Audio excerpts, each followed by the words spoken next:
bí ẹ̀ṣẹ̀ ti tóbi tó láyé tó bá ronúpìwàdà genuine repentance, underline that, genuine repentance, tó ronúpìwàdà ní tòótọ́ àti ní òdodo, kò sí ntọ́lọ́run ò lè ṣe.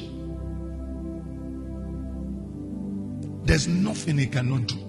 Ẹ̀gbọ́n tí Bíbélì wí ni, I think Psalm 126.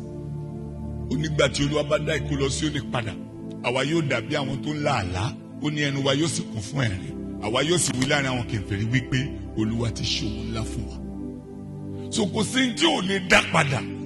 Owó ni, ògo ni, agbára ni, ohunkóhun tí ẹ̀ṣẹ̀ gbà, tí ayé gbà, tí ogun gbà. Ṣùgbọ́n you know the problem we have. The problem we have is a kì í ronú eye ìgbà tá a fi dẹ́ṣẹ̀, a kì í ronú okùn, the long road God has given us. We don't think about that. And when we now fall, we want to almost rise up immediately. You have forgotten that your falling was a process. Ǹjẹ́ kọ́kọ́ lójú mú?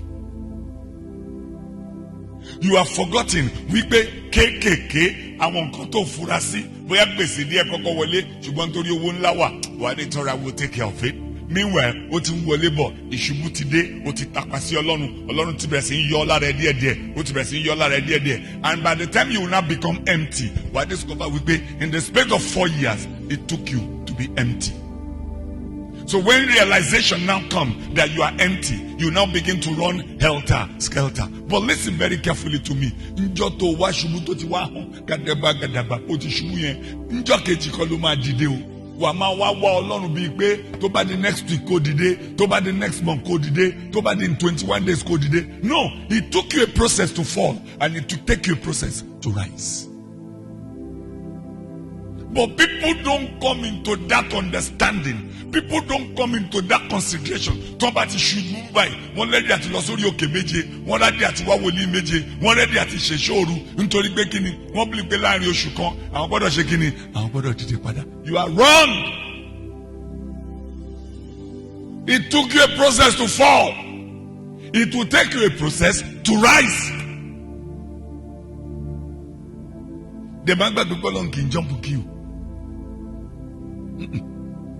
Ngbà tí wọn náà dìde yẹn orí queue ló wà, àwọn kan wà lẹ́yìn ẹ̀ láti tán fẹ́ dìde.